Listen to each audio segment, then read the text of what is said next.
جب میرا تعلق اللہ سے کمزور ہوتا ہے، اور کمزور کب شروع ہوتا ہے؟ جب میری نمازوں میں بے ٹائمی، بے قیدگی آنی شروع ہو جاتی ہے. کہ نماز مومن کی معراج ہے. مومن کی ملاقات کیسے ہوتی ہے؟ نماز کے ساتھ. اور اللہ نے اپنی مدد کا طریقہ کیا بتایا؟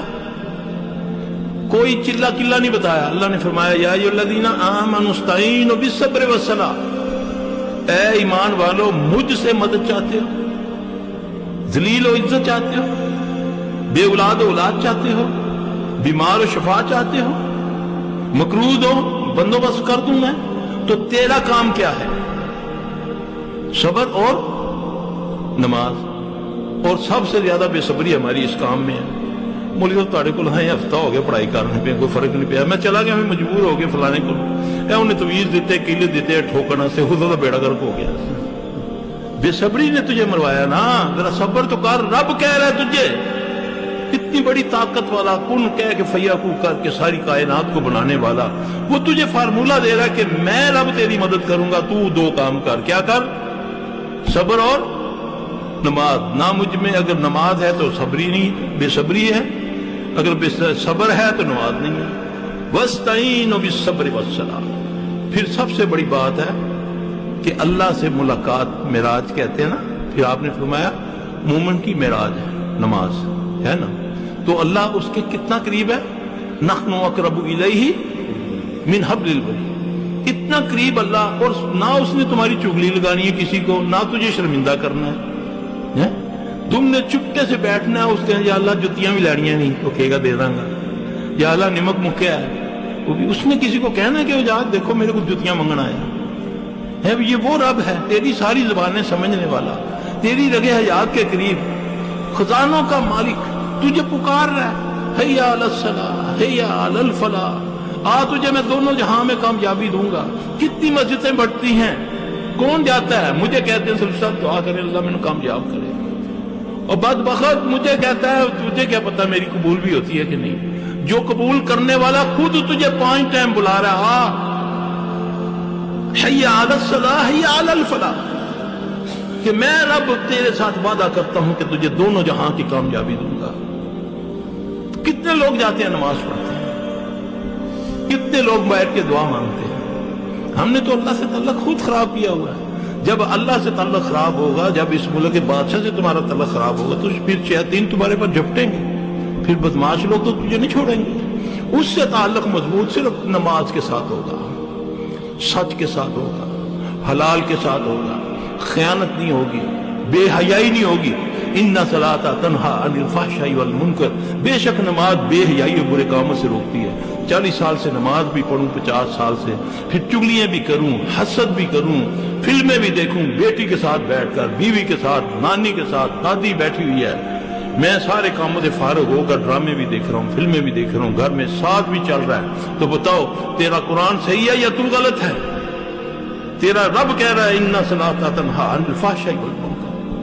اپنے اعمال کو دیکھو، قرآن غلط نہیں ہے. بسم اللہ پڑھتے ہو، اللہ کے نبی نے فرمایا یہ پیچھے ہٹ جاتا ہے. اگر بیچ میں یاد آ جائے بسم اللہ یوم الآخر کہہ دو، وہ کہہ کر دیتا ہے، وہ الٹی کر دیتا. قسم اللہ کی ان چیزوں کو میں نے اپنے تجربے میں نے جب حدیث کو سنا، پڑھا، اس کے بعد جن کو رگڑا دیا، پوچھا تم نے اسے کس طرح کیا، ایسے تمہیں کیا ہوتا ہے، اس دعا سے تجھے کیا ہوتا ہے، پھر وہ بتاتا ہے مجھے یہ ہوتا ہے، یہ کرتے ہو تو یہ ہوتا ہے، یہ کرتے ہو تو یہ ہوتا ہے. اللہ کے نبی صلی اللہ علیہ وسلم کو فضول باتیں آپ کو بتائیں ہیں. ٹوائلٹ میں جانے کی دعا ہے. آپ نے فرمایا جب تک آدمی خاموش رہتا ہے شیاطین کے درمیان اس کا پردہ رہتا ہے.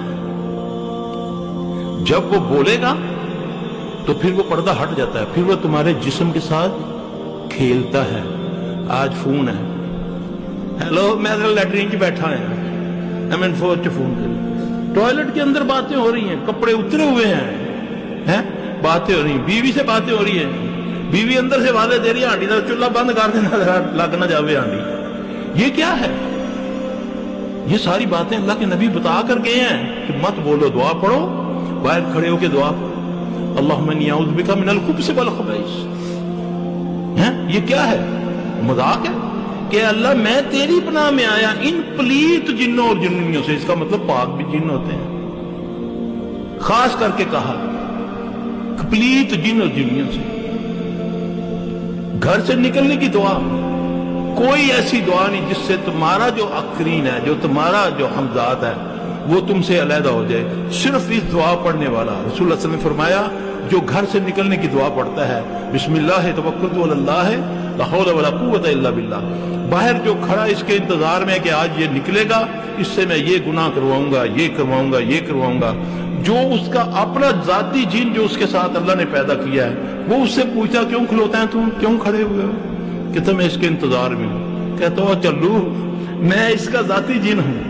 اس نے کچھ کلمے ایسے پڑھے ہیں کہ میں نے آواز آسمان سے سنی ہے کہ اے بندے تو میرے امان میں آ گیا, اب میں اس کا کچھ نہیں کر سکتا, تو کیا کرے گا؟ ہے یقین ان باتوں پہ؟ بتا کر گئے رسول اللہ صلی اللہ علیہ وسلم. کتنے لوگ ہیں جب گھر سے نکلتے ہیں یہ دعا پڑھتے ہیں, منگل سوتر باندھ لیتے ہیں, راکھیاں باندھ لیتے ہیں, ٹھیک ہے, یہ امام زامن ہے جی, یعنی کہ امام کی ضمانت ہے, تجھے کچھ نہیں ہوگا. بے نظیر نے کتنے امام زامن باندھے ہوئے تھے, کہاں کے ضمانت اس کی, وہ ضمانت دیتا ہے, وہ محافظ ہے, وہ تحفظ کرے گا تیری جان کا, تیری مال کا. فجر پڑھ ٹائم پہ, بیٹھ کے اذکار کر, بچوں کو جگا, اللہ مجھے آپ سب کو توفیق دے. پھر دیکھو انشاءاللہ تعالی یہ مصیبتیں کیسے بھاگتی ہیں تمہارے گھروں سے.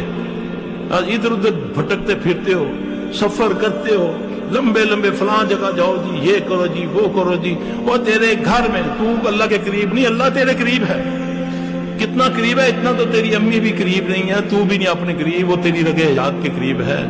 جب تم مجھ سے دعائیں مانگتے ہو اذا سألک عبادی انی فانی قریب اجیب دعوت الداع اذا دعان, جب تم دعائیں مانگتے میں تمہاری دعاؤں کو قبول کرتا ہوں. اس اللہ کو چھوڑا ہوا ہے. اللہ سے رابطے کے لیے صرف اور صرف نماز. آزما کر دیکھو, کبھی ایک دم کو خبر ملتی ہے کوئی کسی قسم کی, اسی وقت گھر والوں کو بولو اٹھو وضو کرو, 2 نفل پڑھو. گھر میں 2 نفل پڑھو, مسجد کی نسبت گھر میں نفل زیادہ افضل ہے. پھر اس کے بعد سب دعا مانگو.